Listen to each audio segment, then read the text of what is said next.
Hi everyone. I decided that I was not gonna go live anymore, so this is in a way my last live. This was not an easy decision to make because this is my only source of income right now, but I'm realizing that I'm doing more damage than I'm doing good. So I won't be going live anymore. Please don't ask things in the chat. I won't be interactive at the moment. I really have important things to say and I want to be able to get through them. So I'm sorry. I'm not really gonna be replying to people. Please bear with me. I have a concussion at the moment, so I'm gonna be slow in talking and doing things, and it's gonna take a while for me to gather my thoughts, but I really want to go through this. Um, I realize that I'm often negative during my lives and that I talk a lot about my disabilities and all, and I realize that people don't want to necessarily hear about that. Uh, Not in a bad way. I don't mean that any of you are being mean or anything, but I just realized that it's a lot of pressure and it's too much for people to hear about me constantly complaining. But I just want to explain things real quick. Well, real quick, it's probably gonna take a while, but yeah, um, I don't know where I was going with this. I'm lost right now. It might take me a moment to gather my thoughts. Um, I know that there are a lot of things that I say I can't do, and people tell me I should be doing this or that, and they give me links and all the things and tell me uh, information and things, and I keep saying I can't do this, I can't do that. And I know it sounds like I'm just making excuses for myself and that I keep making excuses not to do things. But I really feel like I'm too disabled to do those things by myself. Like for me really feels like it really feels like I can't advocate for myself and do those things. I know that I sound smart, not when I talk because I struggle with speech and I hesitate on words, but I know that when I type and everything, I'm very self aware and that I'm able uh, to talk very well about things when I type, and I'm aware that this makes me seem like I'm not as disabled as I say I am, and that a lot of people are doubting me about that for this reason. But I struggle more than you can comprehend. I can't do paperwork by myself. I get lost and I panic and I misunderstand things. And I can't do phone calls. I have to prepare myself for weeks to do one phone call. And most of the time I panic and I freeze and I go nonverbal or I shut down. And so for me, doing my own phone calls is not an option. It's just not viable. I can do it when I really need to, but in the end, it's like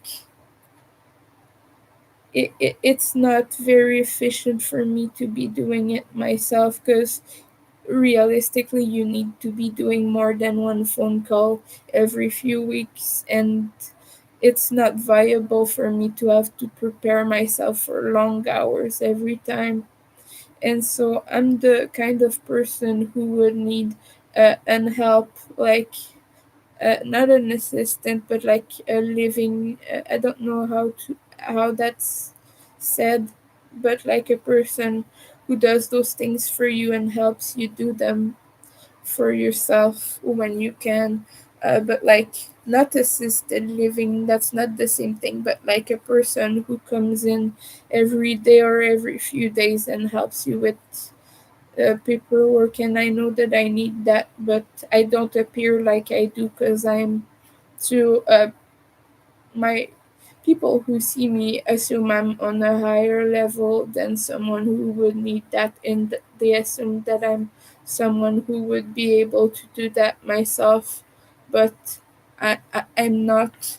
And myself, I realize that I'm not. So to people, it really seems like I'm just making excuses and discarding their solutions, but I'm not. I'm just, and I'm able to find out all these things for myself and to do research and everything. I'm very good at that. I learned how to do it in university, and through 10 years of college and university together. And so I'm able to do that, and I know the things and how to do the things and everything. I'm just not able to do it myself.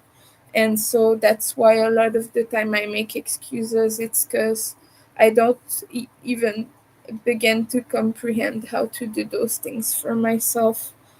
And really, I really wish someone would do that for me. I don't have any friends who live close by. All my friends are either disabled themselves and they struggle as well, or they try to help me, but there's just so much you can do for someone who doesn't do shit for themselves. So I understand that they're frustrated with me in a way, but I wish I could be better at advocating for myself. But when you're good at advocating for yourself, ironically enough, people don't believe you're as disabled as you say. And so that is kind of a problem. Um, I'm sorry, I'm having a difficult time gathering my thoughts right now. If I talk in a very robotic voice, it's because I have a concussion right now, and it affects your speech and your tone and everything, and you often sound less not less aware, but less, not less present, but like I don't know really how to say it, but you sound less lively when that happens. I don't really know how to explain that. No concern really. I don't need to go to the doctor for this. It's not a heavy concussion, it's a light one, and I get them every few months. I get them frequently.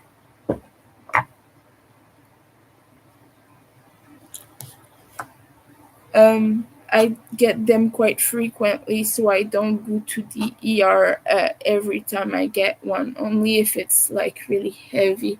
Like that one time I had a very heavy concussion, and I got a nosebleed from it. So then, yeah, if it was that heavy, I would have gone to the ER, but right now it's just a small one.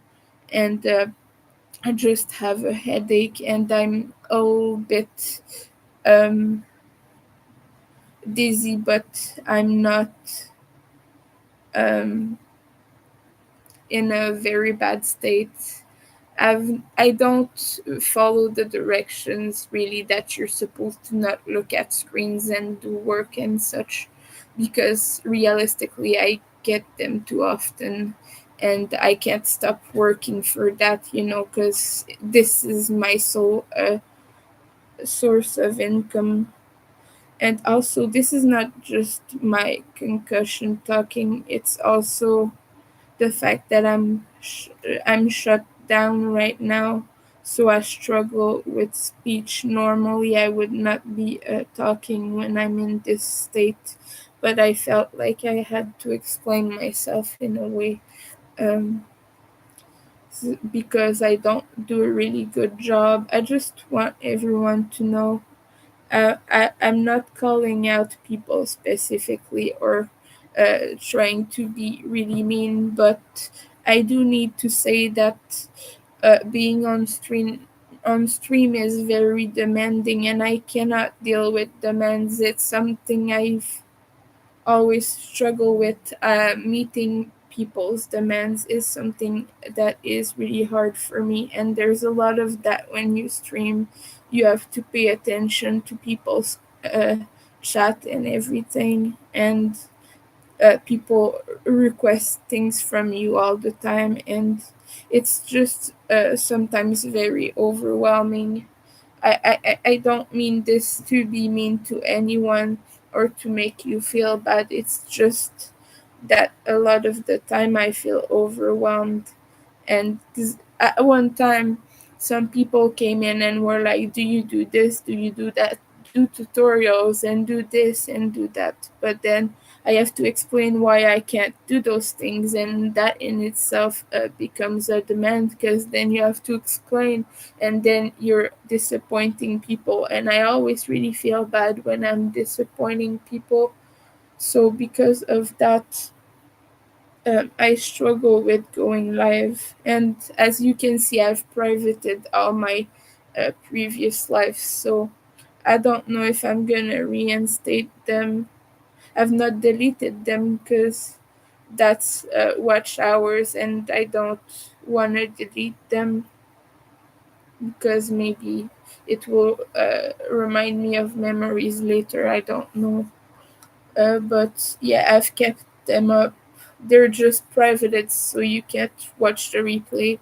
The replay to this live I'm doing now will be up, and I will leave it for people. But I don't know if I want to go live anymore, and it's not because I'm overwhelmed. Because uh, I really needed to do these because this is my primary source of income, and every exposure I can get is good, and every exposure I don't get from not going live is something that directly harms my business. So I would technically need to continue be doing this.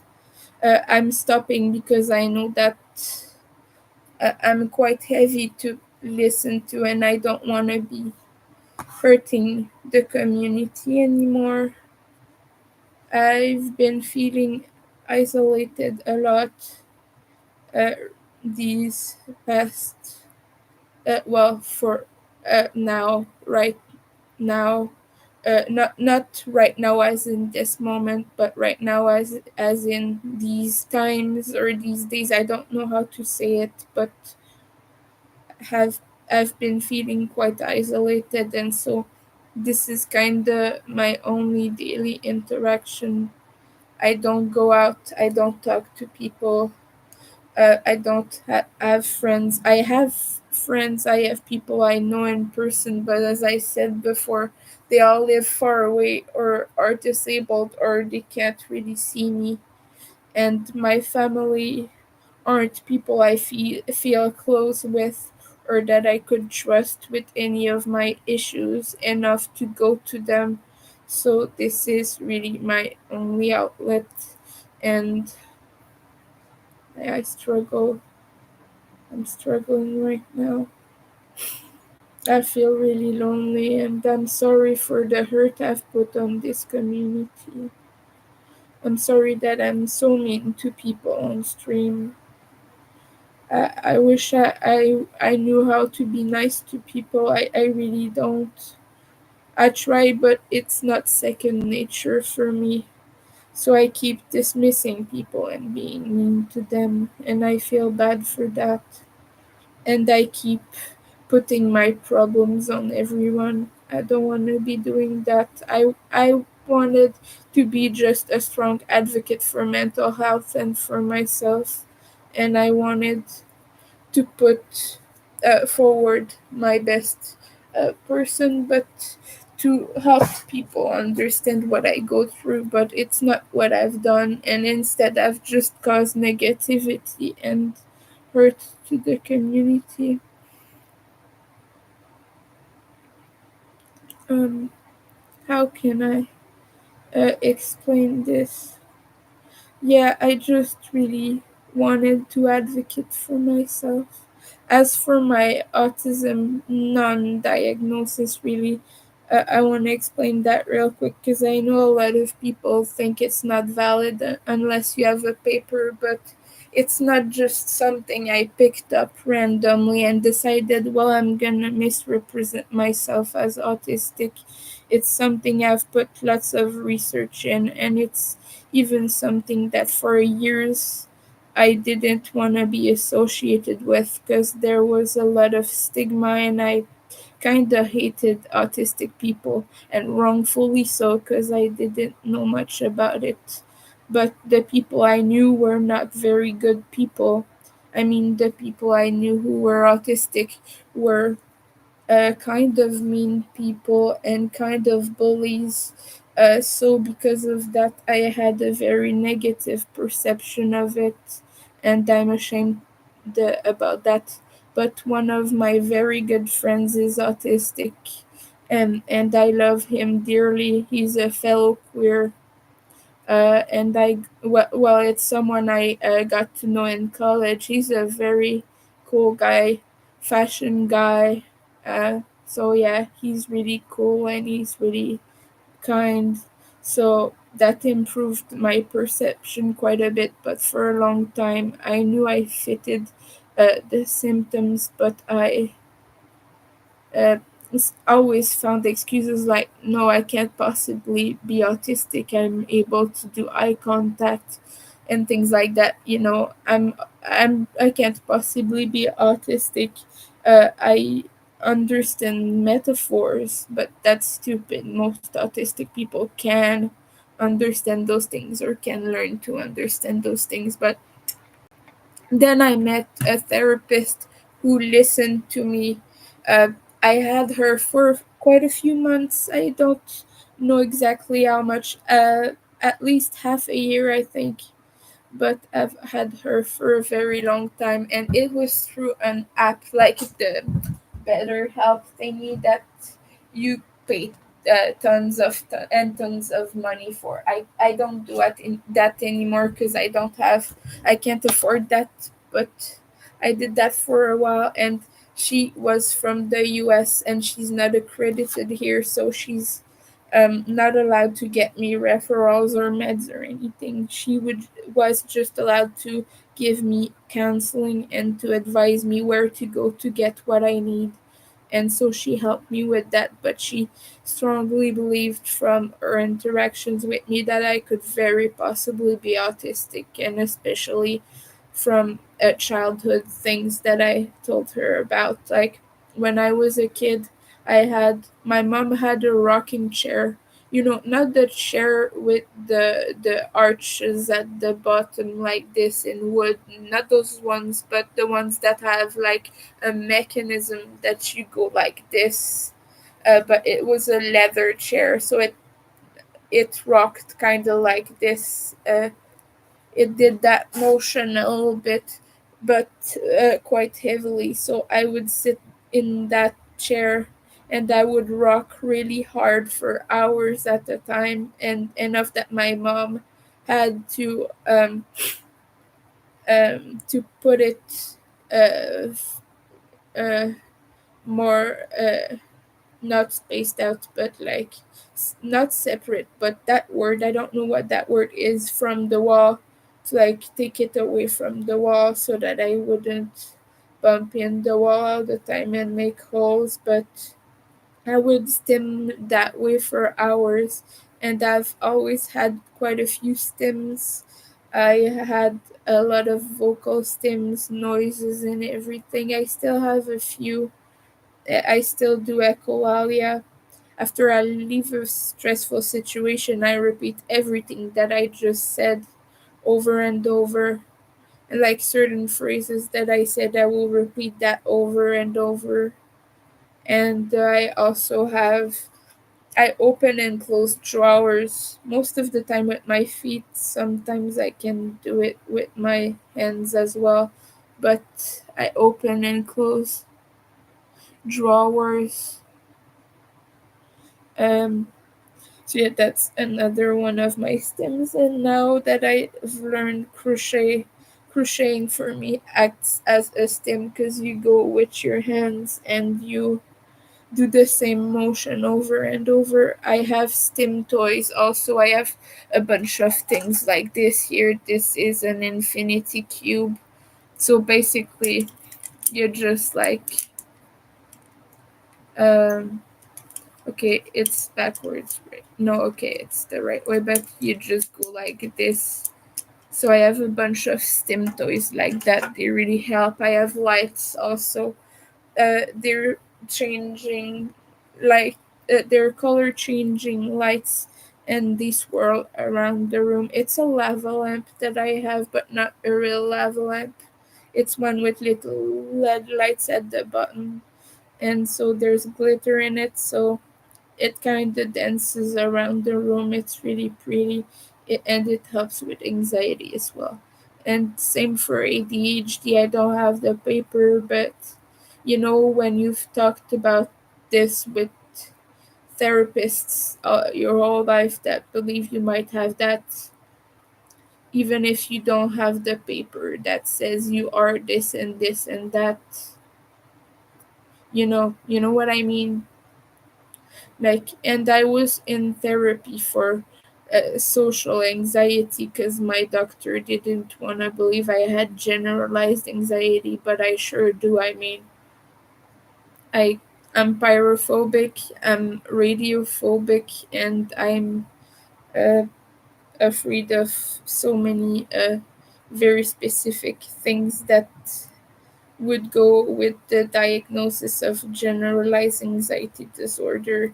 And I also have CPTSD, which is a form of anxiety. Well, it's a form of PTSD, but it falls under the anxiety diagnosis here when you get it. That's what I was taught, not thought, but that's what I was taught in anxiety therapy, is um, that post-traumatic stress is diagnosed in Canada, at least, as part of an anxiety diagnosis. I don't know if it's still the case, but it was when I was in therapy for anxiety. And so yeah, my doctor only referred me for social anxiety, but social anxiety is not my main concern because you have a lot of that when you have childhood trauma and when you're autistic, from all the trauma occasioned from social interactions that you didn't do well in, since your brain is different and you come across kind of rude or misunderstand things. You have a lot of anxiety associated with with um with your interactions with people because of that. So that's not my main concern. My main concern really is CPTSD, my nightmares, my recurring nightmares, and my generalized anxiety. Like, I could be sitting in the metro on the seat and be like, the metro is gonna derail and explode. And so that's a thought that stays in my mind the whole ride. Well, one of the worst one is someone is gonna attack me, because sometimes we get uh, very weird people in the metros, and or that I'm gonna be assaulted in some way. Those are some of the biggest things. But my doctor, since it had to do with people, said no, no, no, that's just social anxiety, because she had me all pegged and didn't want to stray from that in any way. And she decided for me I was this and this and that, instead of listening to me. And that's my doctor, that's not the therapist that I had a good experience with. I'm talking about just my doctor right now, my previous doctor. But I struggle, so Um, yeah. So and yeah, I understand what you mean. People making fun of fidgeting. That's quite bad. People always give me crap about vocal stems because I'm supposedly bothering them by making little noises, but I can't help it really. It's quite an automatic uh, mechanism and it's supposed to regulate you. So it regulates me and it helps me, but I don't, you know, um, well, I don't know how to say it. But like even echolalia, I don't do as much anymore. Echolalia is when you echo sounds or phrases or things or people's voices or things like that you've heard and that are appealing to you to repeat and that feel pleasing when you repeat them. That is echolalia. I do that. I used to do it quite a bit, but I've been shamed into not doing that. So now I feel incapable of doing it all the time. Uh, so I struggle with that because people have really made me feel bad about it. So yeah, I'm more disabled than what I appear because for a person to be this self-aware, people believe that I can't possibly be struggling as much as I say. So they believe I'm dishonest and that I'm misrepresenting myself and that I'm not doing as much as I can. But really, all the things I'm able to research on my own. And yes, I panic and misunderstand things all the time. And when it comes to those procedures and uh, paperworks and such, and how to do things, I misunderstand things and I struggle with that. But I have the brain to understand how to get resources and things. It's just that I cannot do it. I panic too much. I would have to have someone guide me at least or do my phone calls with me and tell me what I should say and what is relevant to say in a specific situation. I would need to have that, but I don't. So please, if you ever throw resources at me and I don't respond in a positive way to that, it's not because I don't want to help myself, it's because I know I can't apply that solution myself and that I don't have the means to help with that. Like, I don't have anyone to do it for me, which I would need. Because even right now, I struggle with speech so much, and people are saying, no, you express yourself well and everything, but as soon as I try and do those things and advocate for myself in front of a doctor, I'm always told, nah, you're exaggerating or you're not disabled or your concerns are not valid, and it's not because they're not good doctors, it's because I downplay things and I give too much detail that are not relevant, so they think that I'm not disabled. And my doctor, it's the reason she didn't want to put me on disability. She doesn't believe that I am. She just said, "No, you just have anxiety and you're just apathic from not working." You Hi Ian, welcome. I'm explaining right now why I'm not gonna stream anymore because I've been quite a toxic person and I'm trying to explain what my disabilities are so that people understand better why I always make excuses. I feel quite bad right now and I feel quite sad and I'm really not bashing anyone. it's my own fault, really. But yeah, I don't think I'm gonna be online anymore just because I know that I do more harm than good. So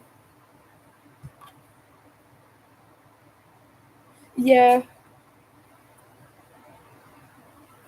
my brain really hurts right now and I see flashes of lights. But uh, as I said before, I'm not gonna go to the ER because I get concussions too frequently anyway.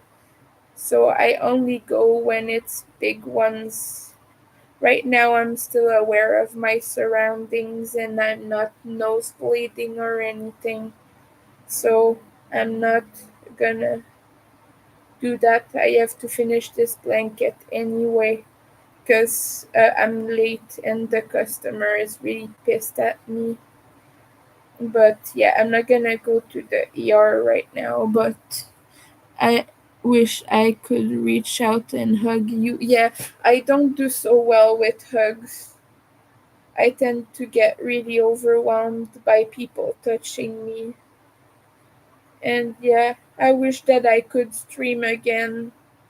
It's not that I can't, I physically can, but I just don't want to hurt people. I wanted to be a positive voice for what I do. But I'm not. I have to be honest with myself. I'm not. So yeah, I did enjoy streaming.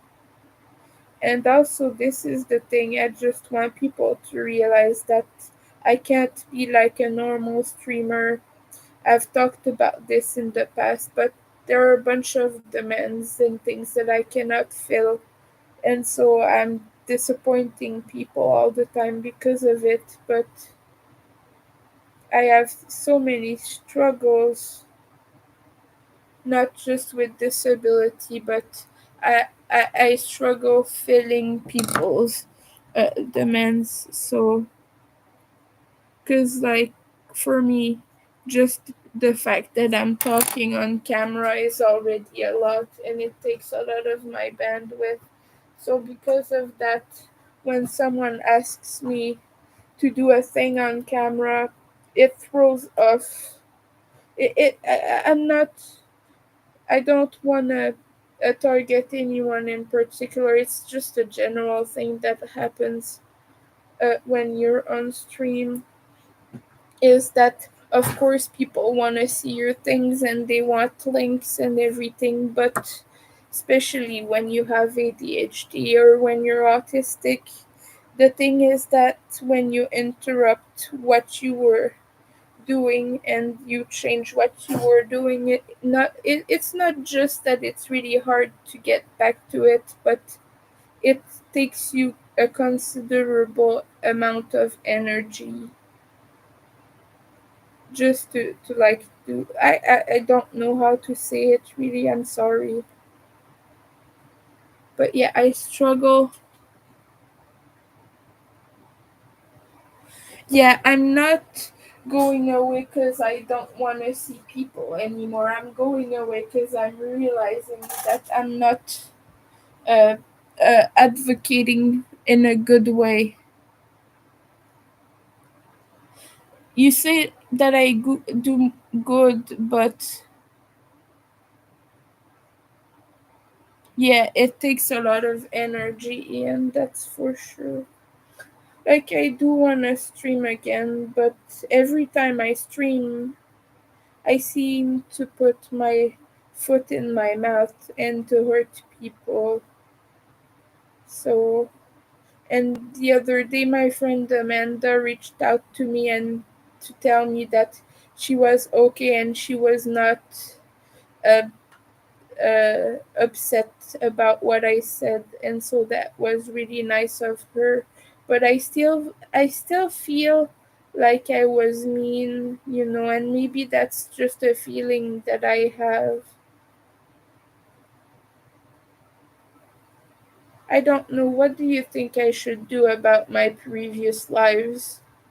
Right now they're privated. But what do you think? What do people think I should do with those? I don't want to delete them because then you don't have the watch hours anymore. So if people want me to keep them privated, I will do that. But I think maybe I should rely on what people think about that because right now I'm not in a place to make decisions for myself. If it were just for me, I would just delete all my social medias and like isolate myself more. I'm not in a really good place. You can always make them private. Yes, they are private right now. Yeah, I'm asking what people think, Ian, because I don't know what to do right now. I'm not able to make a decision. Well, thank you, but I want to know what you guys think. I want to know if people think I should make them public or not. Because I keep having meltdowns on camera, and I feel like that might be unsettling for people. And I understand that it's heavy to watch someone have a meltdown in camera. Or right now, like talk while I'm in a shutdown. I know that this is difficult to watch. And like I said, it's not that I don't enjoy streaming because I do, but I kind of feel like I shouldn't do it. And I don't know if it comes from me or if I really should stop. I don't know how. I don't know. I'm not able to uh, make decisions right now. I'm in a very hectic state of mind. But that's the thing, I don't know what I need to do right now. I need people to help me with that because I don't know what to do. That's why I'm asking because I really don't. No, I didn't get trolls. This is not because of trolls. This is because of my own behavior. So please don't think that I'm talking about anyone in particular. I'm not. This is my own doing. So please don't put hate on anyone, okay? I'm not trying to be mean to anyone right now. I'm just trying to explain what went wrong, and I'm trying to explain what I do, but it's not.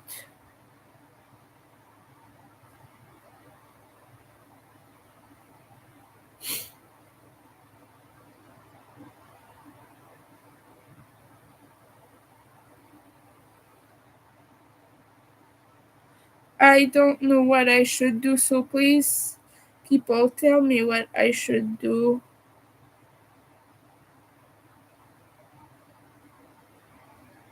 Because right now, sometimes when you're autistic, you're well, also that can be caused by childhood trauma, but sometimes you get in a place where you cannot make decisions for yourself. Your brain is just full of 1,000 things, and right now, if it were for me, I'd delete everything, but I don't know if it's the right thing to do, and I don't know.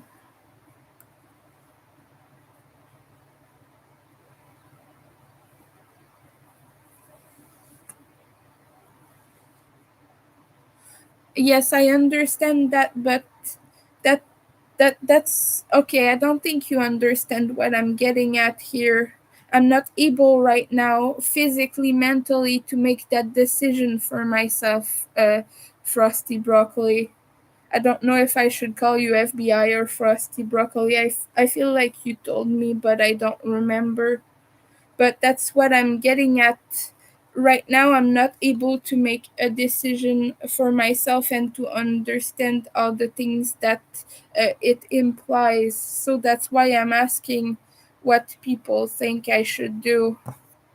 It's hard to see you down. I'm sorry. You don't have to watch that if you don't want to. But yes, I do have to take the decision now because right now the end of the month is gonna come quickly, even if it's not even half the month yet. It's already the 10th. So if I don't stream anymore, I have to figure out a way to make money very quickly. And so I'm going to have to change my whole approach with money making, and so I really need to know now what to do. So yes, I do have to make a decision quickly. It's not like I want to rush things, but it's my primary source of income right now. This is the only thing I do for a living, so I have to be quick about it. I have to decide now if I'm gonna continue with things. I don't know. So please, I understand what you guys are saying, but I don't think you understand what I'm getting at here.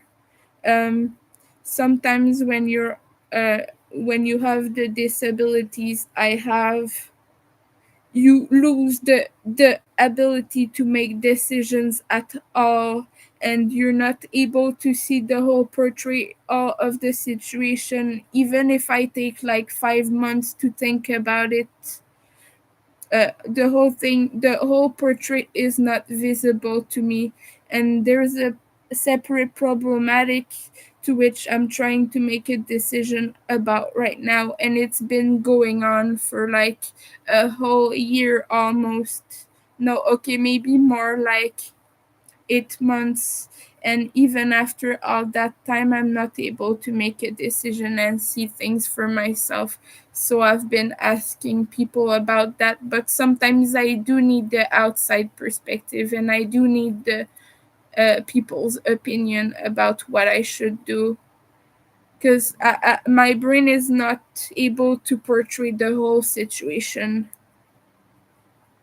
You think I should leave my videos public?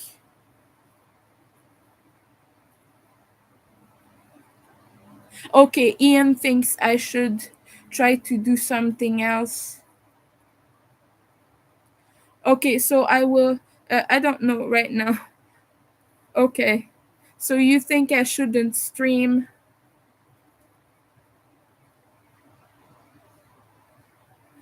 Okay, okay, I'll do something else then. I'll try to do that. You don't have to watch me if it's difficult for you. Like you said, it was difficult seeing me like this. You don't have to see that if it's difficult. Yeah, but Ian, no matter what I do, my mental health is still suffering. It's not just a problem with streaming, it's with everything. And if I don't stream it, there's also the problem that I'm isolating myself more because I don't have any other communities to do. I have the Skinny Puppy Facebook group, and I have the the YouTube community and the Instagram yarn community, which I don't really interact with as much as I used to. But right now, I'm very isolated, and so I have to take into account that also if I stop streaming, it means I have one less platform I can express myself on. And I understand that I'm causing harm by using the this platform to express myself, but it's also something I have to take into account because yeah, I just don't have a lot of places to go to right now. I don't have a family. Well, I have a family, I'm just not close to them, but I don't have a partner. And my friends all live far away, so this is one place I have. But also, if you think I shouldn't stream, I understand why you mean that. Yes, I'm on Facebook Marketplace and I have all my things advertised on those platforms to sell them, but you get like one message every week. Well, maybe when it goes well in a week, I'll get maybe 5 messages. I have like 60 plus items on Marketplace and such. I have maybe like I have tons of things on there, but like in a good week you'll get 5 people message you, and maybe if you're lucky one of them will purchase. I've not sold anything in maybe like 2 months on Marketplace. No, I've sold 2 skeins of yarn in that time. Okay, so I sold maybe 2 skeins of yarn in 2 months, and so that's right now that's not sufficient to support myself, so I'm always updating my listings. But yeah, yeah, you like seeing me healthy.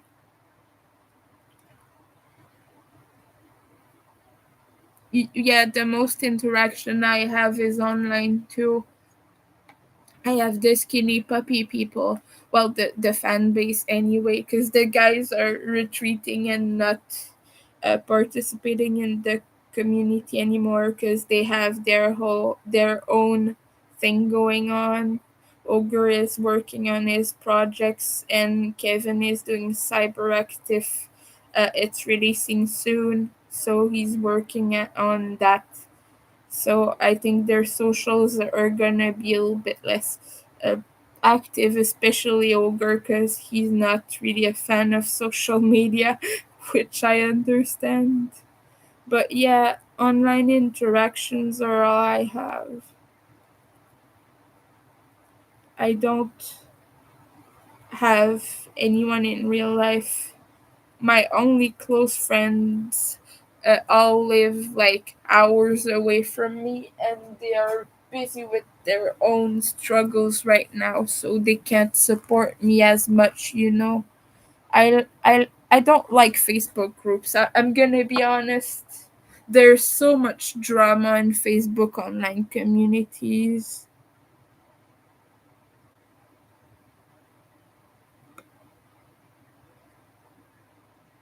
Yeah, no, I'm keeping Winter Nightmare because it's my chosen name as a trans person, and I'm using it uh because of because of that reason, and I don't want to change it because it's a big part of my personality, and also I do horror things and Halloween things, and I feel like it fits that uh more, but I don't want to change it because it's part of my identity.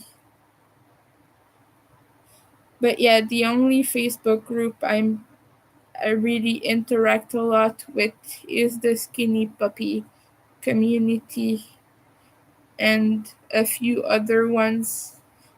Once in a while, I'm on the yarn destashing group on which I try to sell yarn, but people aren't buying it, so it's not helpful. I was on a bunch of yarn destashing groups, but I was not banned, but I was banned from posting on 3 of them without reason, and I never understood why. So I didn't break any of the rules, but I'm not able to post listings on there anymore, or to comment, or to post anything. I'm on the furls group because I'm selling furls crochet. I hate DMs. I hate, well, unless they're like close friends or something, I don't mind talking to them, but I struggle a lot with messaging people directly. I'm not good at that. I'm not good at direct interaction or private interaction. I'm bad at that. I struggle with that. So, um, yeah, I lost my train of thought. But yeah, this is right now an issue going on in my whole life. It's not just caused from streaming, but I feel like I'm not putting my best day forward, my best face forward. I don't know. I keep being paranoid about this and worrying that maybe I am doing more harm than good. Because this is a thing that happens to me once in a while, and it comes from RSD and from childhood trauma. It's a direct consequence of childhood trauma, but I sometimes get these phases where I feel like my whole world is coming apart and that I'm letting everyone down. And then I start to leave communities I'm part of and I start isolating myself. And I don't want to do that because I know the hurt that is coming after I do it. I'm sorry, I'm not gonna be interacting with the chat as more anymore, as much anymore. But I'm Winter Nightmare Crochet. My username is Winter Nightmare Crochet. I don't really want to change that because crochet is the primary thing I do. But please, I appreciate the suggestion, but I'm not gonna change my name. I'm sorry. I like it the way it is. I'm sorry that you don't, but I personally like my name it and it has a lot of meaning to me and I want to keep it Winter Nightmare Crochet. So,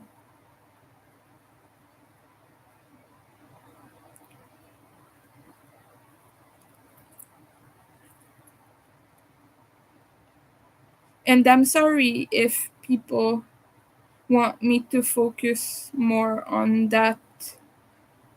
Initially, my thought was to focus on disability as well because I was trying to uh, get things out there and to help people understand what it's like to be neurodivergent. Um, I don't know.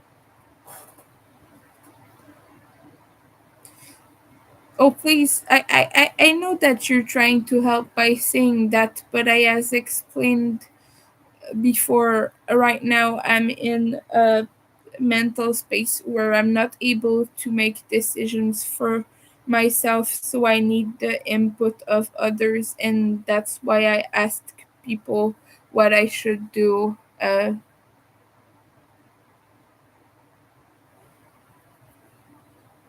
No, thank you. I appreciate that, but I don't want to change my name because I like it.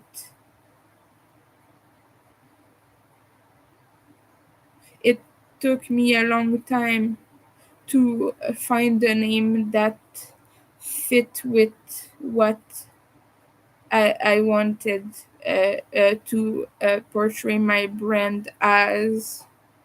So it's a big part of me.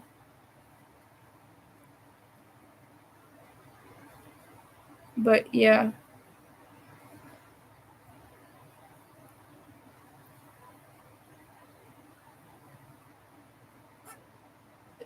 my trauma isn't flared up right now. It's me that is. I keep upsetting people online and it keeps setting me off and making me feel bad and making me feel like I should isolate myself. So it's not trauma, it's my attitude that's the problem right now. Not just on YouTube, but on Facebook. Just yesterday, three people were super angry at me. Uh, uh, like I told them, I talked about that on my live stream the other day. But I was telling a guy that sometimes I forget to breathe because I have ADHD, and he was like, "Stop, uh, making excuses. I want to direct myself more towards a place of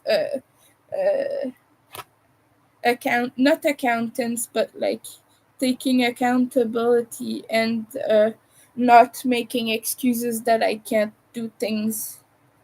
So he was mad at me because I was saying I struggled remembering how to remembering to breathe, and that I have to remind myself to take breaths. And he was like, I don't want to take that direction. And so I lost the person I enjoyed interacting with because I feel like he sees me in a negative light after that, and like a person who doesn't take accountability and makes excuses. And so that's one less person in my circle of social interactions. Not that we were really ever friends, I've never met him, but he was part of a community I enjoy. Well, he is part of a community I enjoy. I'm sorry right now, I'm not in the best space, so I'm sorry if I sound harsh.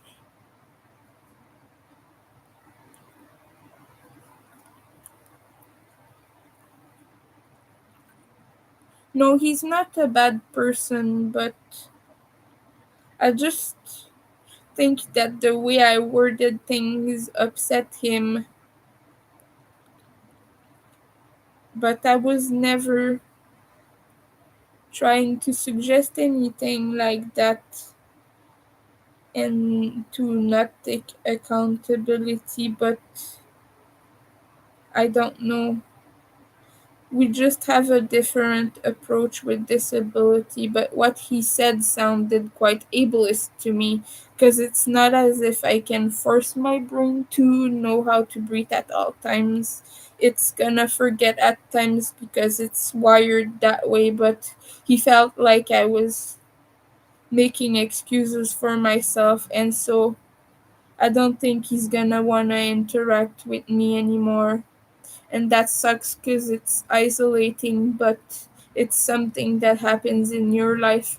You lose people who you have different approaches in life with, so that's all right, and I understand. But it's just that it keeps happening. Just in the past week, I've lost like 5 people who I've had bad interactions with, and it's starting to be a lot, and it's a lot to deal with. So in that times I try to see what is the problem with me, because when a lot of people feel that you're not good for them anymore, and then maybe it means that you are the problem. So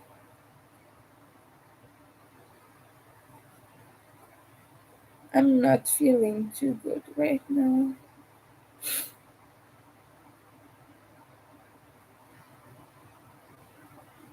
I feel really lonely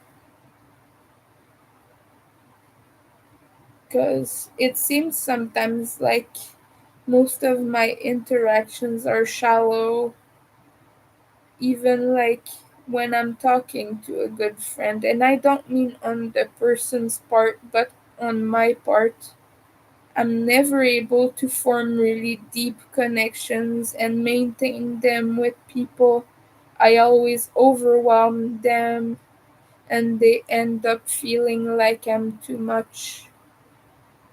So I don't know. And I'm sorry that I'm talking this way. I said why earlier, I'm gonna say it again because we have more people joining, but I have a concussion at the moment. So my brain is working slowly, and I'm also uh, shutting down. I have a shutdown, so that impairs my speech as well and my ability to think. And so that's why I'm talking like that. So I'm very sorry for that. I just wanted to make this live. and to explain to people. I'm sorry. I know it's not fair to ask for reassurance from everyone.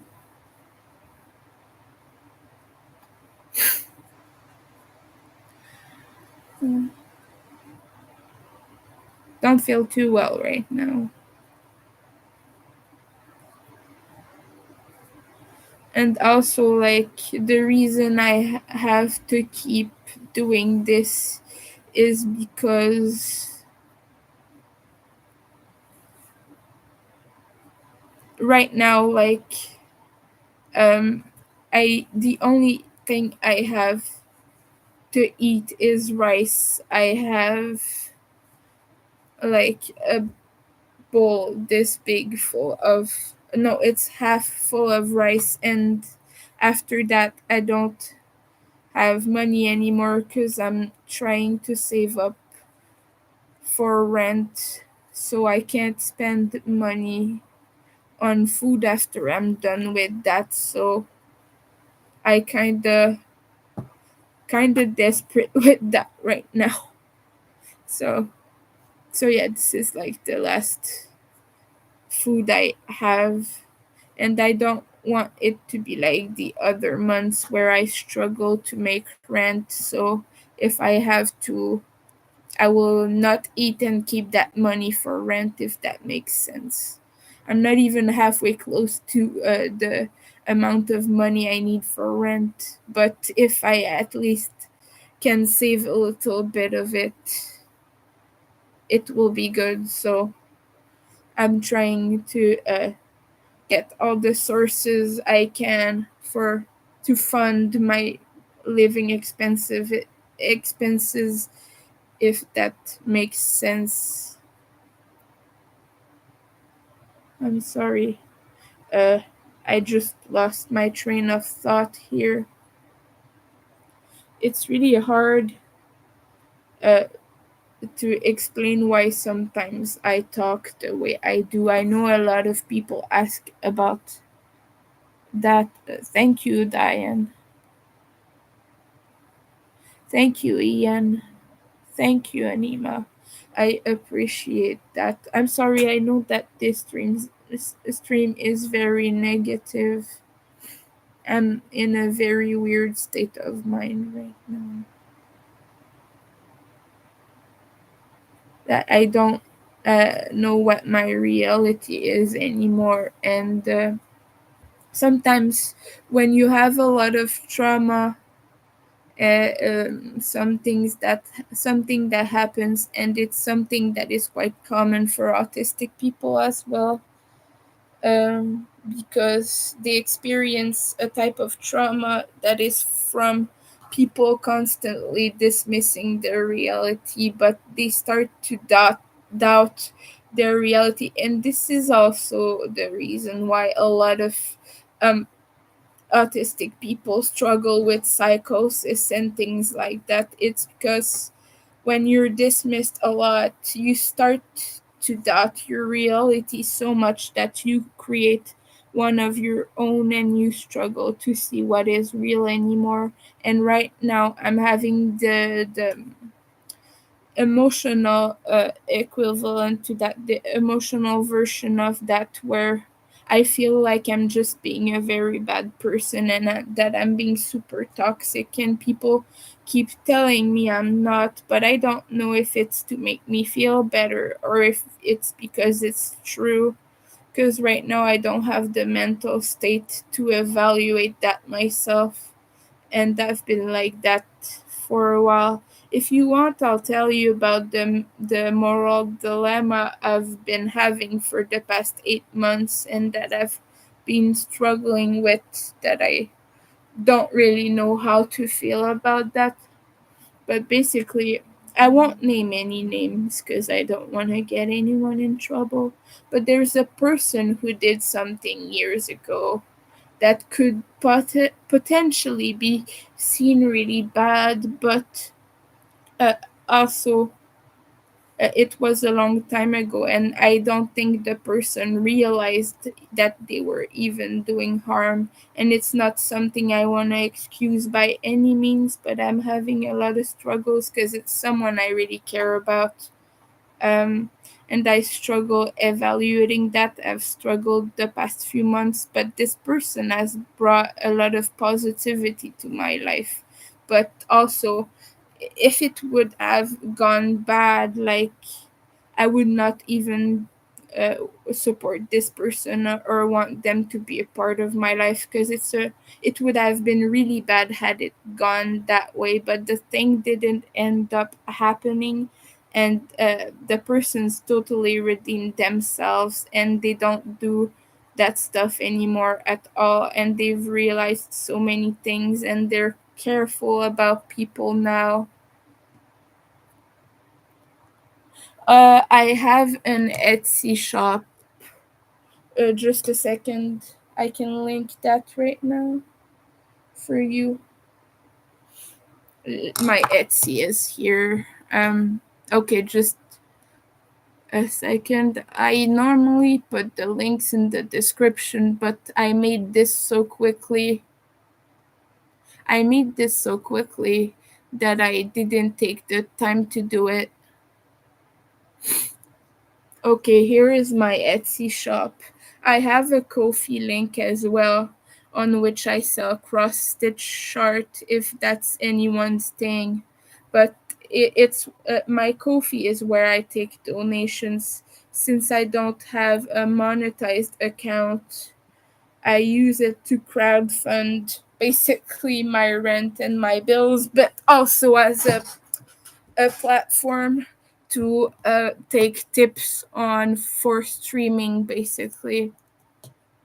So I'll share that as well.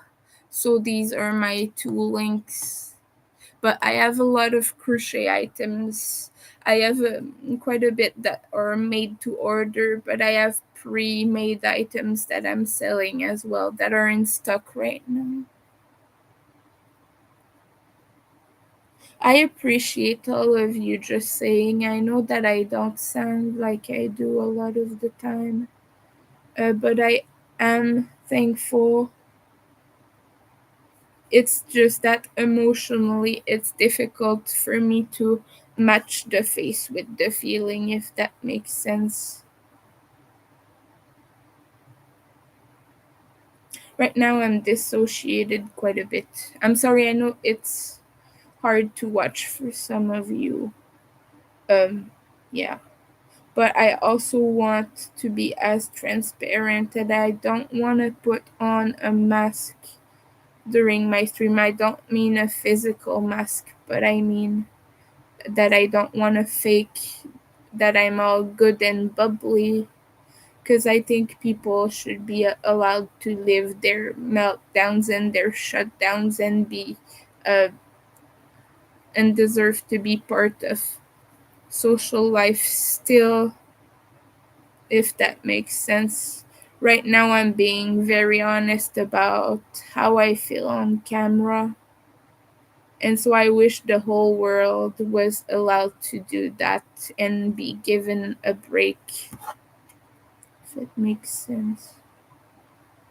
But yeah, I do have food and I am in an okay place. It's just that all I have left right now is a big bowl of rice, so I maybe have food for the next 3 days. After that, it's gonna be, you know, it's gonna be a debate whether I feed myself or I keep that money for rent later this month, not that month.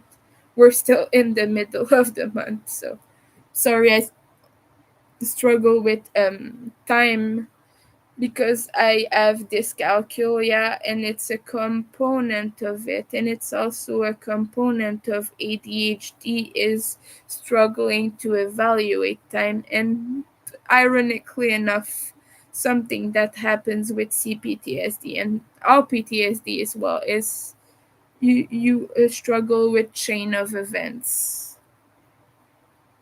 You appreciate realness. Thank you. Well, thank you. I don't know. I might stream again. I'll have to think about it. I had quite a bad crisis right now. Earlier, I had quite a meltdown. I'm sorry about that. It's something that happens a lot. But when that happens, I feel my reality shift. Hi, Granny D.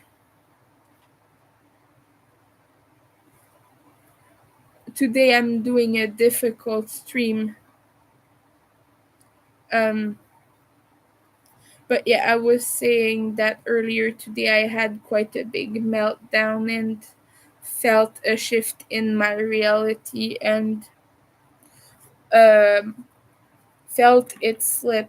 Like I went to a place where I don't really, uh, I don't really see what is real anymore in terms of emotional things. Like, I mean, I still see the wall there, the light there, and I don't imagine things that aren't there. I mean, more an in an emotional sense. I feel like I've been a really bad person and everything, and I'm in a place right now where I struggle to tell if people are just being nice to me or if I really was bad or if I'm all imagining that. And I appreciate all of you for helping me with that. It's helping to have people tell me what is real or not in these situations. So I want to thank everyone for that. Thank you for that. I appreciate that. So I had a big crisis where I felt like I was probably very toxic. But prior to that, I never felt like I was. But it's just that sometimes I don't always evaluate social situations as well as I could. So I sometimes I struggle because I don't know if I really am being problematic and I don't have a way to determine that because my filter for that is kind of broken. It's kind of malfunctioning. So yeah, I appreciate that people are being so patient with me on that. So it's a common thing that happens with autistic people is we have sometimes uh, not all of us experience this, but sometimes when you're I explained this earlier, but when you've been dismissed a lot about your feelings and emotions and fears and such, you often fall into this mindset that you probably might be doing harm when really you're not, and you struggle to evaluate and look back on things that you've done or said, and you struggle to see the realness of it. Like, what did you really do bad and what did you really do good? You struggle to cross, not cross, but like you struggle to put that line where clear line where harm begins and you were still like okay, if that makes sense. And so I often struggle to know if I really hurt people or not. And when one or two people were hurt and tell you about it, it's even more confusing because then you don't know, did you hurt their personal sensibility by just being yourself, or were you really harmful, you know? And so sometimes I feel like I was just a very bad person, but it's just that one person didn't agree with me and felt hurt by it, but I didn't do anything wrong per se. So I struggle to see that line sometimes. Yeah, so my head hurts right now. So if people think I should put my lives back public. I will not the one that I did earlier today because I had a meltdown in person. So that might probably be really hard to watch for a lot of people. And I cried on camera on it and everything. Not that I really mind people seeing me that way, but it's really hard to see it. I might keep this one on though, because I'm a little bit more level headed. My head really hurts right now, so my hydrate a little bit. That will help. I'm dealing with a big tangle. I was about to say a bad word there. I didn't. I'm dealing with this right now, so I'm quite angry at my yarn.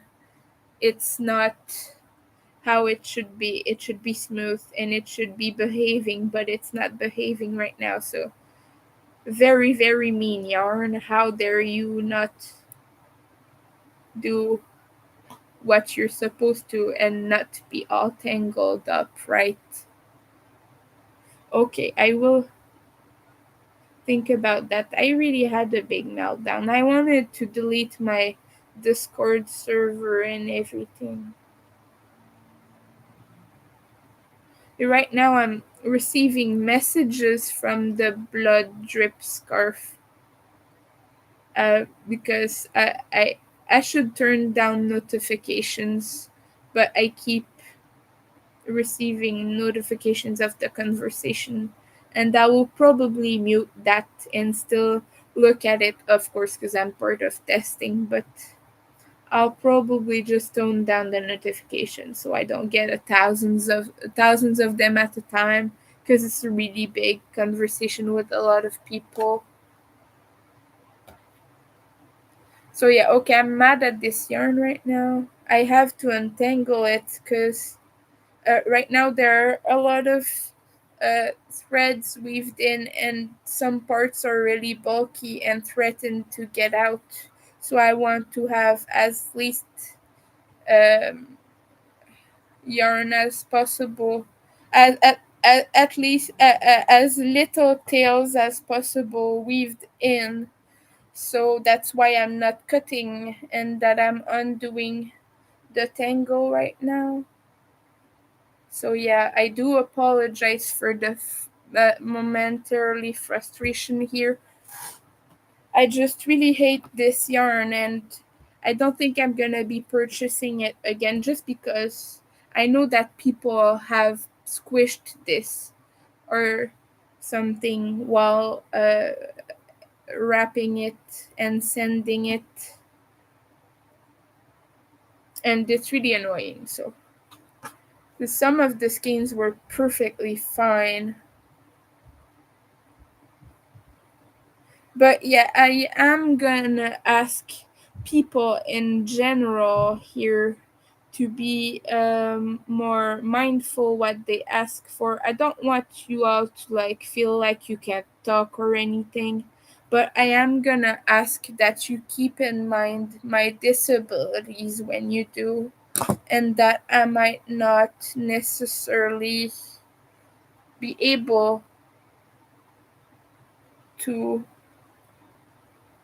you know, and I will also maybe we can cool down the medical recommendations and everything, because a lot of what you people give me as resources are not things I can use, and I know it's frustrating to you that I cannot do those things because it feels like I'm not helping myself, but physically myself I feel like I cannot do those things, and so it's frustrating for both of us, and so it causes issues where I appear like I'm not doing enough and for myself and things, but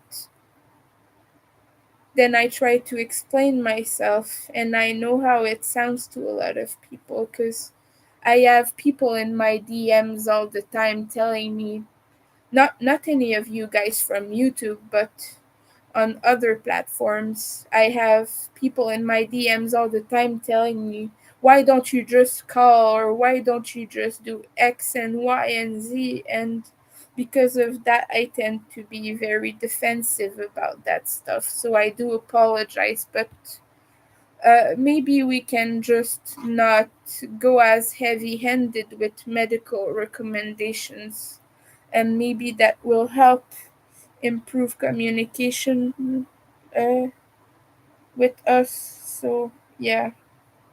Like, if I had someone helping me fill the things, the paperwork, and telling me where to go and guide me, that will help. That would help, but I don't have someone who does that right now. And just having 20 things sent to you, sometimes it can be a little bit overwhelming. And like I said, I'm not trying to be mean. I really do appreciate everyone's help. But yeah, like, for example, just in my Facebook DMs, I have a bunch of people. And even in my Facebook comments, I have a bunch of people who all the time tell me, but why don't you do more for yourself? Blah, blah, blah.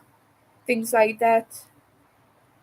So yeah, I tend to jump to conclusions about that. Oh, yeah, I could, but I have to get a referral for it, and it's a bunch of stuff. It's hard for me to. I They do, but for very heavy cases, and they don't think I'm a heavy case enough. But they do offer that they do offer that service, but it's really difficult to be approved for that because doctors don't think that they think that should be reserved for the more extreme cases, but I do need it. I know I need it, and I know I'm not exaggerating when I'm saying that I struggle too much with those things to be doing them myself. And when I do, I get in very bad places. Last time I sought help for my mental health, it actually made me worse. Just because the stress from it was too much, and I got so little out of it that when I stopped and that when I stopped taking the meds, I actually felt better than I did when I was actively doing all the procedures and the things.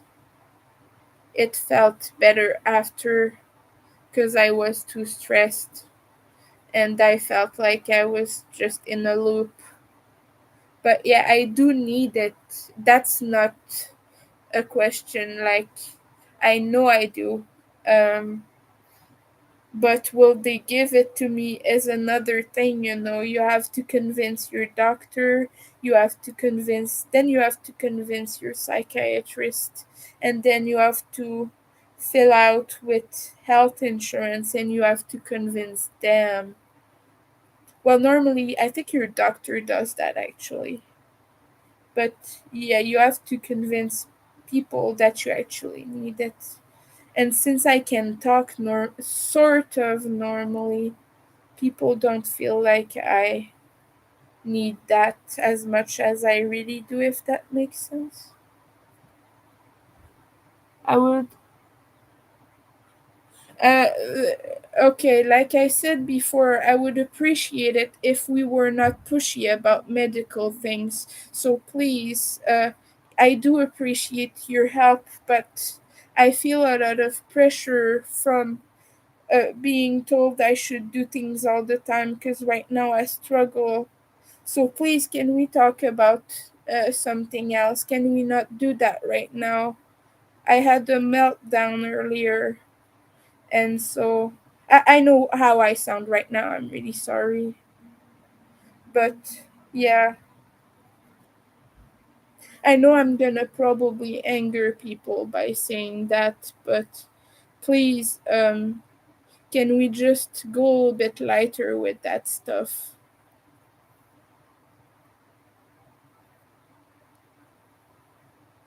I know that I'm not doing enough for myself. I know that I'm just making up excuses. I'm sorry again. Okay, this was a mistake. I'm really sorry. I should leave. I'm sorry. I know how I sound. I'm really sorry, guys. I'm not doing well right now.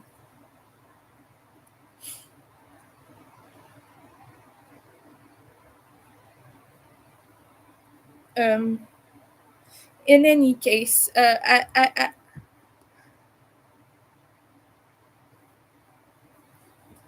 yeah, I'm sorry. I should stop.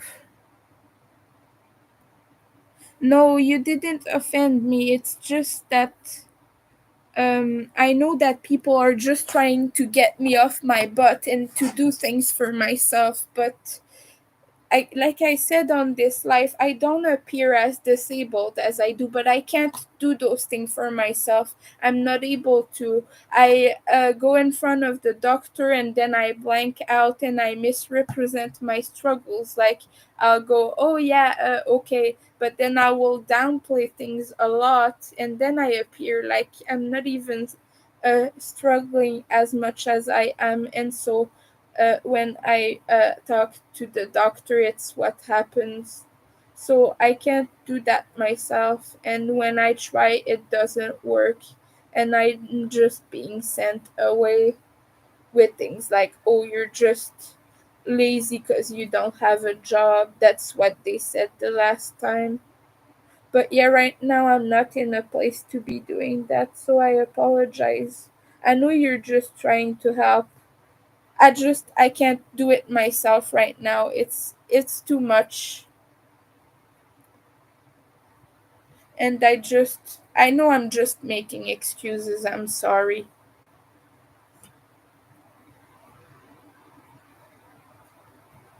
I'll stop now. I'll stop talking about this. I'm sorry. I was just trying to explain to people.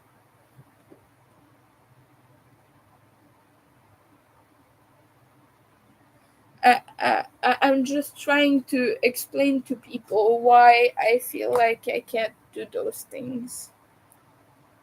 Because really, I go in front. Last time, this is what happened. I tried to tell my story, but it kept being very on surface because I struggle with expressing myself, and my doctor just made up a whole narrative about it, and they go with what's written in your chart. And the social worker really effed me over when she wrote that I was just being a bee because I didn't work, and that I was just abusing the system. She told me, you want to know my professional opinion? My professional opinion is that you're just not getting off your butt. So that's what she told me. And so she wrote in my chart that I was just anxious and apathic from not working, and that my depression wasn't real, and that she didn't think I was depressed, and so my doctor thought the same thing. And so yeah, they really effed me over there.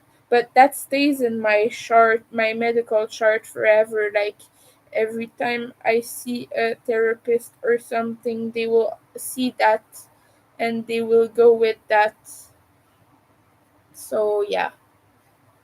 And I know she wrote that in my notes because my doctor told me she did. So my last doctor, yeah, my last doctor was no good. She should not be doing what she is doing. She's a specialist in mental health. She's not a therapist. She's an actual doctor, health doctor, but she specializes in seeing people with mental health. So you get sent to her to prescribe medication and things when you don't have an appointment with a psychiatrist, when you're in the very beginning of your thing. you get sent to her, and she prescribes you things and gives you access to more services if she judges like you need them. And so that's what that's who I saw. But she didn't believe I was depressed, even though I would spend the whole day on the couch, and I would be very in a very uh, I don't know, not a bad place, but a place I don't know how to, I'm sorry, I don't know how to say it. But please, I understand what you're doing, but when people are telling me I should just keep at it, it just it makes me feel like I'm not doing enough and that I'm at fault. And I know that's not what you're trying to do, but I also somehow some deep down I know that's what I'm doing and that I am the problem, and that I shouldn't be waiting for people to do things for me. But I also can't do those things myself because I'm not able to do them. So I'm just in a place where I keep waiting for people to do things I can't do, but I also cannot. I'm desperate, really. I don't know what to do at that point. I'm in trouble with very many companies that I owe so much money to, and yeah, I can't have a phone because the phone company I was with uh, banned me for not paying, and the internet provider who does have a phone service cannot give me that because I've not paid my full bill, so I have to pay that before. And now my credit is too bad to get approved for new services. I would have to put them in someone's name, but I don't have anyone who would do that for me right now. Yeah, she was very judgmental. She was quite mean on the phone, and she kept saying that I'm lying about things because I misunderstand what she said. And I just want to make it clear real quick. I appreciate what everyone is doing. I'm not trying to be mean. I know that I sound quite rude right now.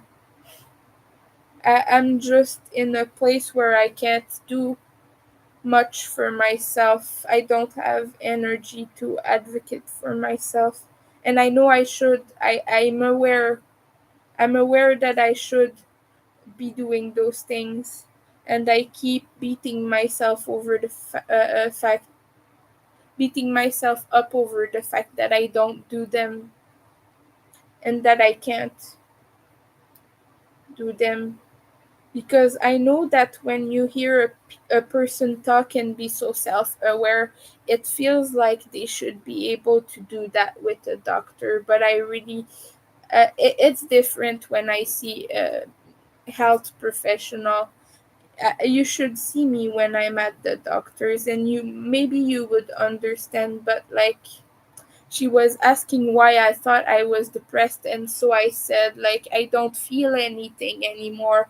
At that time I didn't have feelings, and so but she asked me then a lot of questions, because when you get assessed for that, you get asked questions about what you do and like how you are on a daily basis and things like that. But I kept being like, okay, yeah, in the past week I did this and this and this. And so she thought I wasn't depressed.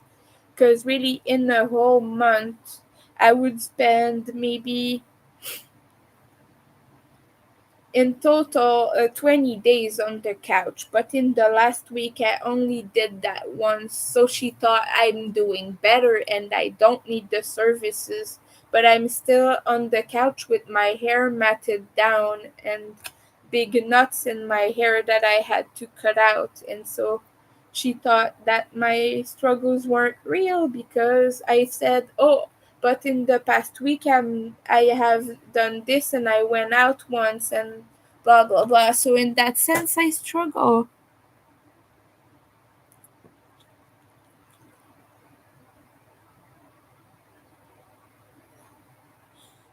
Yeah. No, no, please don't feel like that. You have a place here. You're valued. What you say is valued. I don't want to make you feel bad about that. Please don't feel like you have to tone down what you say. I know that I do need to be told things harshly once in a while. Please don't feel bad for this. So. I know I don't want to be telling people what they should say. I'm sorry. I shouldn't have done that. Yeah, but right now I'm not in the best place to be advocating for myself. And so, yeah, that's why I struggle at the doctors because every time I go, I seem like I'm not struggling, and it's something a lot of autistic people are reporting happening to them as well because whenever they're doing their thing, the thing that they need to be doing, people aren't really understanding the full extent. We struggle with giving an accurate portrayal of a situation because to us every single small detail is important. And I felt like I would have been lying if I said, "Oh, I'm on the couch every day and not doing a thing and very depressed, blah blah blah," because there were days when I was up and doing things. And so just because of that I felt like I was misrepresenting myself to her, and so my situation didn't seem as severe. I'm sorry, I don't know what I should do right now. Not in terms of medical things, but with all this I'm struggling to see what the reality is right now. I don't know. I really don't know. Because I feel like I'm really being mean right now. And I feel like I'm being. Um, I feel like I'm lying and like I'm being really deceitful. And that I have alarm bells in my brain telling me, "Stop, stop now, you're hurting people." I have those things in my mind, like telling me I've done something wrong, but I don't know if it really is the case. I don't know the extent of the damage I've done. And it's really hard to go back when you have a meltdown on camera, and when you go as far, people start to tiptoe around you, and then you start losing people because you're too much for them at some point. It's fine. It's one thing to have one meltdown, but then a continuous thing like that, and then deleting things and all of that. People start to feel really uncomfortable around you when that happens because you feel disingenuine because you're really, really intense, and it just seemed to a lot of people like you're trying to get pity for that. And so right now, I don't know what the extent of the damage I've done is, and I struggle to evaluate that. I just really don't know what I should do. Like, I know I should take a step back, but monetarily, that's a struggle as well. So I just want to make sure you know, everyone, I am thankful for all your help. I'm sorry that I can't be more help to myself. And I know that it's frustrating when you try to help people and they're not helping themselves, I'm really sorry. One thing that does help is community, having people to talk to, that helps as well. So I am thankful for that and for having a platform. I'm sorry. Um, yeah. So yeah, it helps to know that I still have people around me, and so I'm scared because I don't want to put people off, and I feel like I keep doing that. So I don't know really. I just don't know. I kind of I have something telling me I should stop before I do more harm. But also, if I stop, I'm isolating myself again. And I don't want to be doing that because in the past it was really painful and it got me to a very bad place. Thank you. Mm, I'm sorry.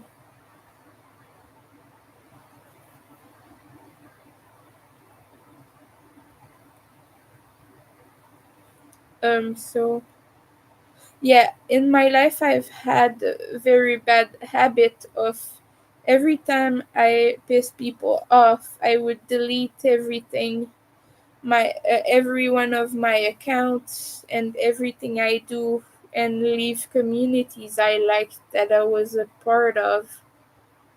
And so I would isolate myself for months at a time, and then coming back like nothing happened, and people would still be mad at me and not want me around. But yeah, I don't know how to stop doing that. I'm 30 right now. It's a bit shameful for me to admit that I still do that at the age I'm at. But yeah, I don't want to be doing that, but I don't know how to stop either. Thank you. I appreciate that.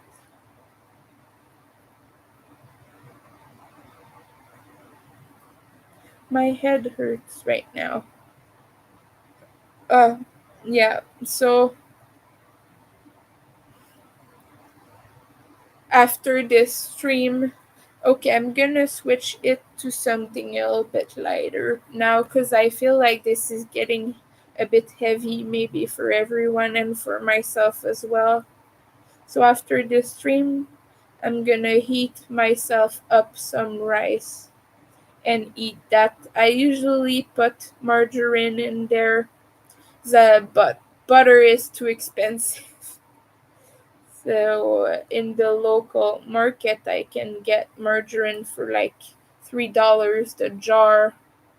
So I normally put a little bit of that in my rice when I cook it, when I heat it, or whatever the case may be. But yeah, and I usually put a little bit of salt as well. It helps not have it taste so bland. Yeah, but yeah, that's normally what I do, so I'm gonna be having that, and it's a comfort food for me. I eat quite a bit of that. It's something that I've been doing since childhood, eating rice. Um, when I was a kid, I would put soy sauce in there, but now soy sauce is too expensive, so I can't afford to be doing that anymore. But I would put so much soy sauce in there that it was dark brown. So my whole rice was colored dark brown from the soy sauce I would put in.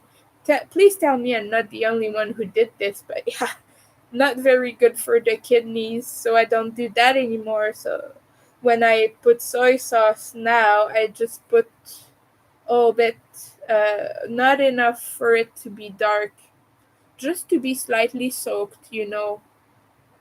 But yeah, that's what I do. Yeah, soy sauce is delicious. It is for sure.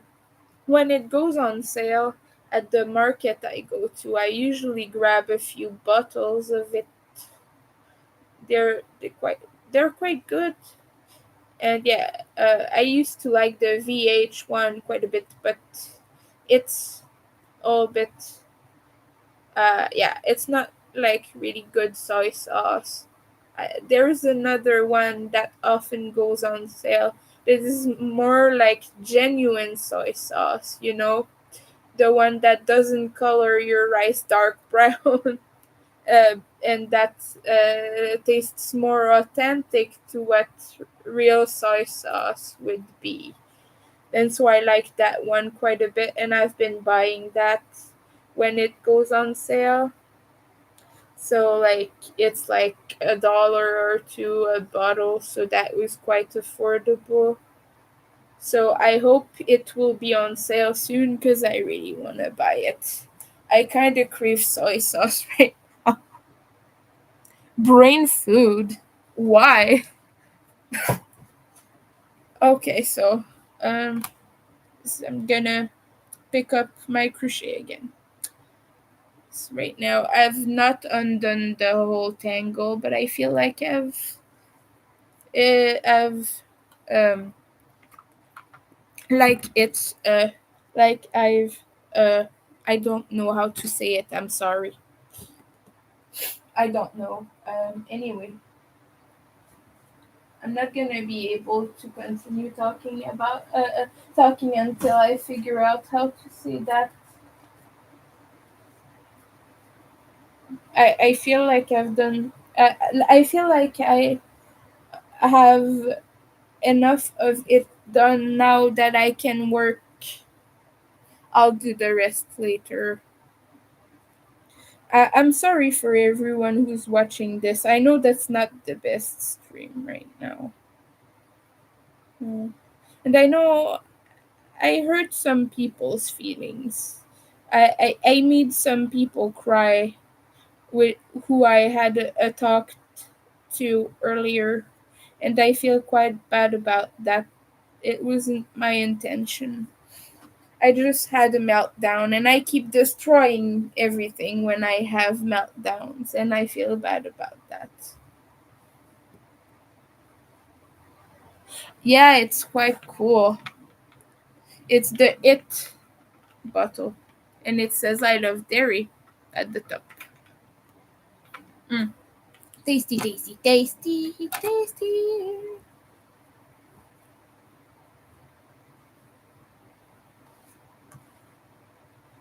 But yeah, I bought that bottle a few years ago when it came out. When it came out, not the bottle, the movie. It um, at the movie theater, there were a bunch of them. One had Pennywise. I think my friend got the one with Pennywise, but I wanted the one with the big red balloon. So I got that one. So yeah. Yeah, it is great. It's one of the horror uh series, not series, but like things I love the most. And I like the original as well. I've watched it quite a bit. So, well, I mean, the original and the new ones. I've watched them quite a few times back in the days where it came out. Not the original, because I think I was either too young or not even born yet. What year did the original came out? Does anyone know? I was born in '93, so I feel like I might not have been born or really young. But yeah, when the new one came out, I rewatched those a bunch. Yeah, it's getting big, but I still have a lot to do because yesterday I was caught up in other things, so I'm late for that actually. So I don't know. Yeah, Right now, I don't think I'll finish it tonight, so I will probably refund the guy part of what he paid and just send it later. But okay, yeah, no, I wasn't born then. I was not born. I was not even close to being born. But I like it. It's quite a good movie. Well, the both of them, you know,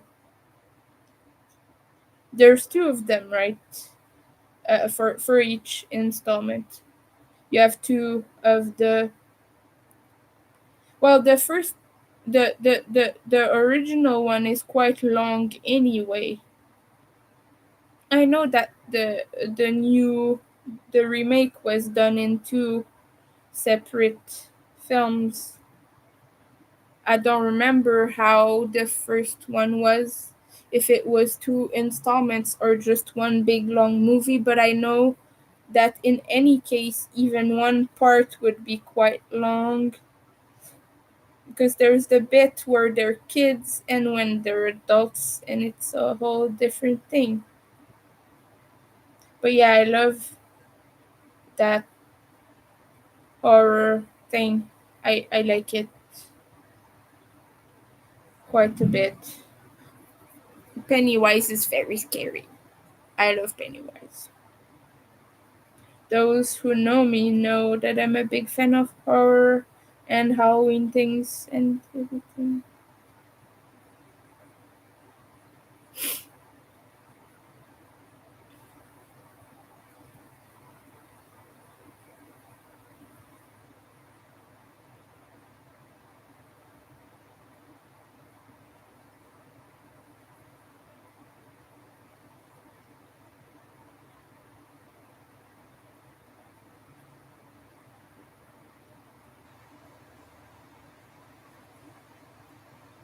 But yeah,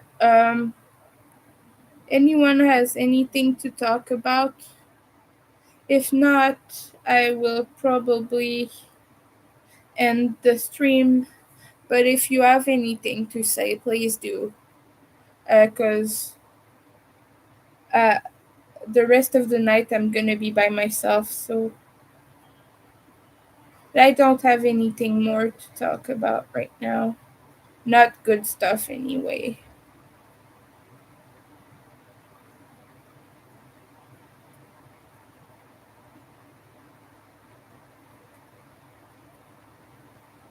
I watched The Fall of House of Usher. I've not seen it. I want to see it. I love Edgar Allan Poe as well. I have some of his poetry, which was translated in French and is really crap. I wish I had an original version, but I don't because it's really hard to find here. I bought it not in Montreal. I bought it in a smaller place, so they didn't really have options in English. So yeah, where I used to live, actually, you were quite lucky if you found anything at all in English.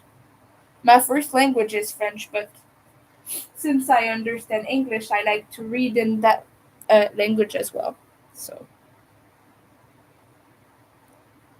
Like, I stopped reading Lord of the Rings. I can't find time for it anymore. I've been crocheting until like super late hours and then going to bed because my roommate wakes me up at like 6 in the morning, 6 or 7. And so, because of it, I can't read anymore. So, because I keep crocheting from very early to very late. And because of that, I can't read anymore. So I won't be able to pursue my goal that I have set for myself of reading uh, the first book before the end of the month. But that's okay. I guess I will just not read, but I have to feed myself, so that's more important than reading. I'm sorry, I know that's not very happy to talk about, but yeah, very gore filled. Well, I like horror. I'm very much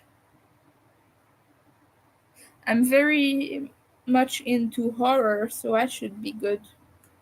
I'm not a fan of gory things, but not because I can't handle them. I do have a weak stomach, but I still watch horror films filled with gore. I'm just more of a fan of psychological horror and things like that. But body horror, I quite struggle with actually. I still will watch it. I'm curious of everything scary. But yeah, I'm a child of the not of the night, but of the horror things. All things scary and troubling. Has anyone seen Repo the Genetic Opera? I want to talk about that. I want to know if any of you has seen that or plan to watch it sometime. If you haven't, I advise you do. Because it's interesting. It's quite unlike anything you would have watched. It's a musical, so just be aware of that. But even as far as musicals go, you will see what I mean if you decide to watch it, but it will not be what you're expecting. Let me promise you that. It is something. So let me know if you've ever watched that. I like to think I understand French when I hear it. Well, I'm not gonna speak French right now because my brain really hurts and I don't think I could manage to get a sentence out. I'm just not in place to do it, but maybe in a future stream I will. Because it's my first language, but I mainly use English now, so yeah. You haven't? Okay, so I'm gonna explain you real quick. I'm not gonna spoil it for you, but basically, it is what it sounds like. It is a genetic opera. As silly as this sounds. And repo is for exactly what you think it is, for repossess. And there's a component with genetics and with repossession, and so it's an opera, all right. There's a lot of singing. Well, the whole movie is singing because it's a musical, obviously, but I want to explain it without giving too much details, but it is really odd. The decor and everything is really interesting. It's set in a city, a futuristic city, really, where some things are taking precedent over others, and people's organs start to fail, but they need new ones. So a lot of stuff happens around needing new organs. So yeah, I will not spoil it for you, but Ogre plays a role in Repo the Genetic Opera. It was one of his first roles, I think, if not his first role in a movie. He might have had smaller roles at one time. I'm not sure of his history with acting, but Ogre is in it. So yeah, Ogre is one of my favorite person in the world. So I don't think it's on streaming anywhere. I downloaded it in a bad way. I've not found it anywhere. So it might be hard to find, but if you find it, let me know on what platform it is.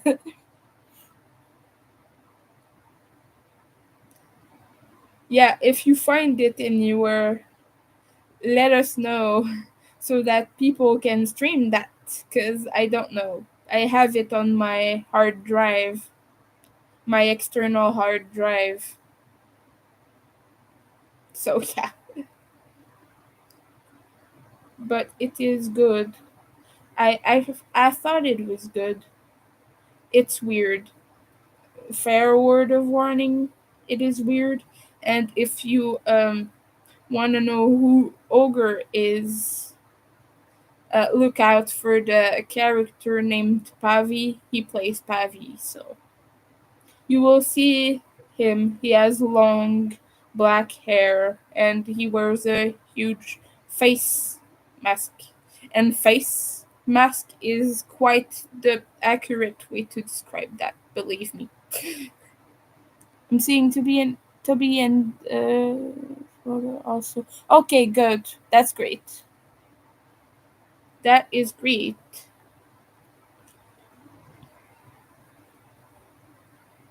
I don't have any streaming services. I have my parents' Netflix subscription, so I can occasionally watch it when they don't have the whole family on it. Because when they do, well, obviously you can only connect so many devices to it at one time.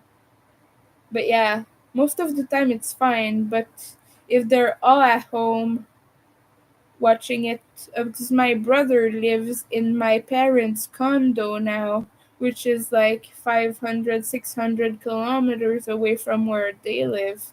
So if my stepmother is watching something in one room, my father is on the TV, and then my brother is watching something else in the condo, then I cannot use Netflix because too many people are on it at once. So yeah, but most of the time it's fine, and I've been watching shows and movies and enjoying that. But yeah, I watch a lot of horror, of documentaries, true crime, but I've not watched any in a while. I don't have any good recommendations for you, unfortunately. What's going on? What did you just send? I keep seeing retracted messages. I'm curious to know what that is. You do Netflix, my family, your family account. Not, yeah, yeah. That seems like a good way to do it. Honestly, shared accounts and everything. It's been a lifesaver because I cannot afford to pay for that myself. Oh, you wrote carrying instead of caring. That's okay. I'm quite heavy. You wouldn't be able to carry me. Thank you for the laugh. I need that right now. My brain is in a weird place. But yeah, Repo the Genetic Opera. Oh, that's okay. I cannot spell either. I struggle with the spell and the spelling. I'm a witch, so it's a bad thing not to be able to do spells. Okay, I'm just kidding now. But yeah, I really am a witch. But yeah, the spelling thing. I'm just messing around. But yeah, I struggle with spelling too. Uh, Mainly because of these bad boys. These are big, and whenever I use my phone, I keep typing on the wrong letters. So I have the sausage finger sausage finger syndrome, which my friend called it did that, and it was really hilarious. Sausage fingers is when you have huge fingers who keep typing the wrong thing. So, so yeah, sausage fingers. My nose is weird. Ugh. I'm almost done with this. I'm so happy. Finally, I have like maybe half a round left before I do the final border. Okay. Yeah, I'll take a break on the blanket as soon as I'm done with the yarn spill. Because, yeah. Okay, so, um, basically what I think I'm gonna be doing, I might put my live streams back public, but not the one from this morning, and maybe not this one here. just because I know it's heavy to watch. I don't know. Yeah, I might keep it at that. I'll think about streaming again. I'll see if I manage to. I'll see if I'm in a better place tomorrow.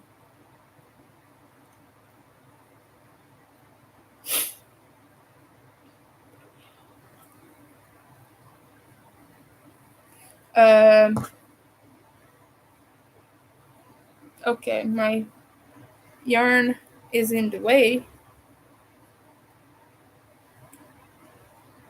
So when I went to the dollar store the other day, I did a small haul for that, and when I was in the waiting line for checkout, there was a huge bin with Cadbury eggs and cream eggs. You know what cream eggs are? Like the big purple wrapper, and inside they're all creamy. There was a huge bin with that, and I wanted to just shove my face in it and eat all of them. I'm craving cream eggs right now. And I was at the dollar store, so I could have afforded a few. I didn't take any because I was like, yeah, no, that's not the best option health wise. But oh my goodness, I want cream eggs right now so bad. I like cream eggs. I'm a cream egg person. Someone is massaging me. Oh, yeah. Someone sent me something.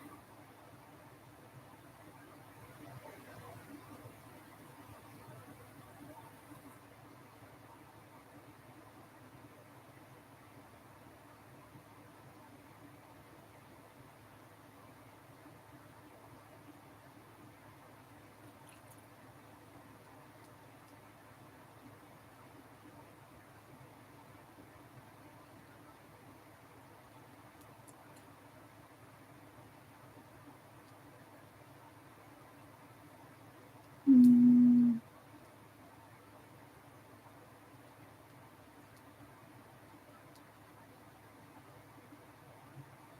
Okay, someone is sending me a shirt.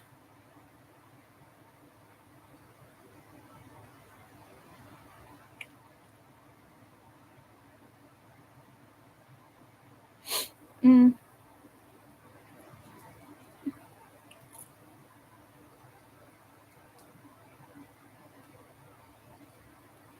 But she wrote my wrong name. She wrote my chosen name.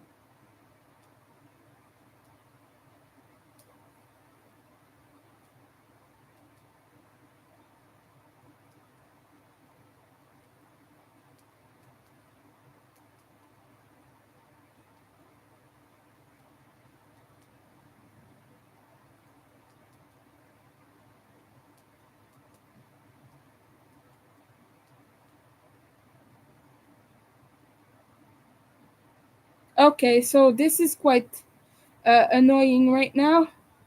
Uh, Someone is sending me a shirt, but they wrote my chosen name instead of my dead name. But I didn't change my ID. I didn't change my legal name. So in Canada, there is a federal law that you're not allowed to open other people's mail.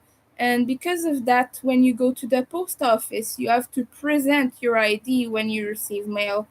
Um, and so if your name doesn't match and you don't have like a driver's license, I don't have driver's license, so I cannot get, like, for example, my roommate's mail.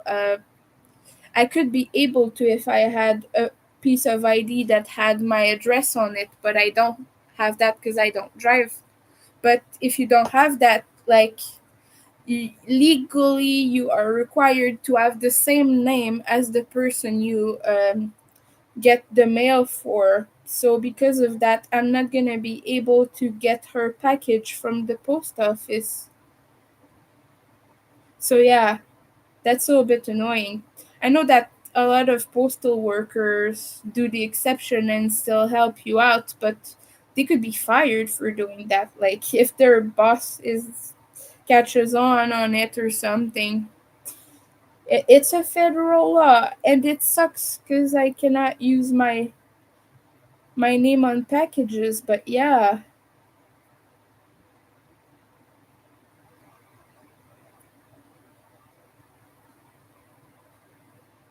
so yeah, I told her that I will refund her what it cost her to send the shirt, because it will probably be sent back. But yeah, last time I tried to get something that way from the post office, the worker told me, "Yeah, no, you cannot. That's not your name. Bye." And last time I tried to get something, I had an expired piece of ID. Well, a long time ago. It was years ago. But last time I tried to get something with an expired piece of ID, I was told that there's nothing they could do unless I really had my ID renewed.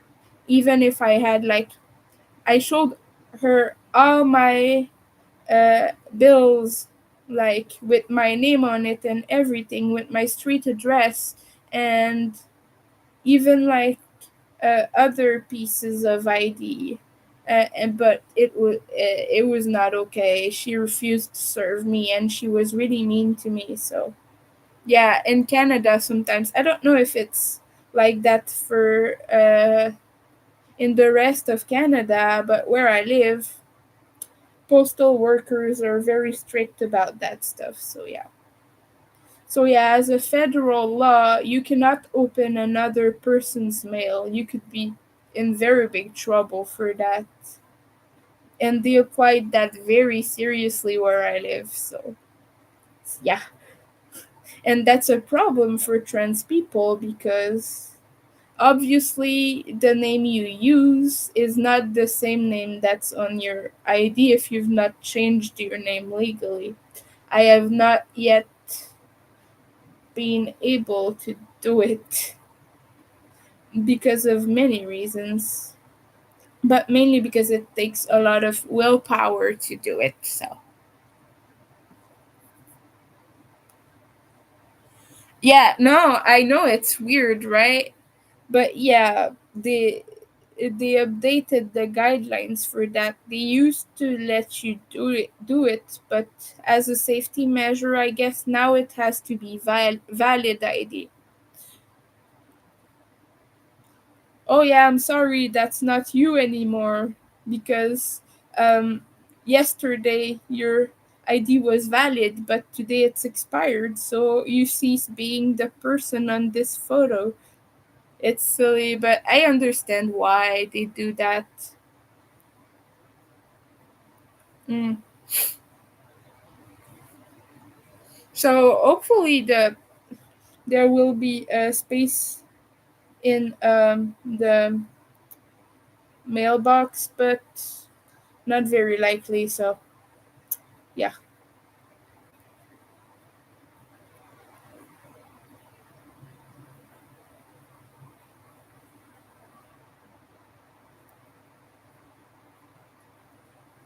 So yeah, I will owe her basically like $40 because sending it would have been something like $20, and then sending it would have been around $20. But then customs as well will be expensive since it's a shirt. It's like merch from a band, and like I don't know, but every time I've had something from Skinny Puppy delivered in the mail, it cost me a bunch of um of custom fees. So okay, so right now my roommate just came home, so I'm gonna tell everyone have a nice day. I'm probably gonna private this live stream just because I talked about a lot of difficult subjects, and I don't want people to feel bad about that. But thank you, everyone. I'll think about what I'm gonna do next, and bye. Thank you for reassuring me and sticking with me. So I appreciate that very much.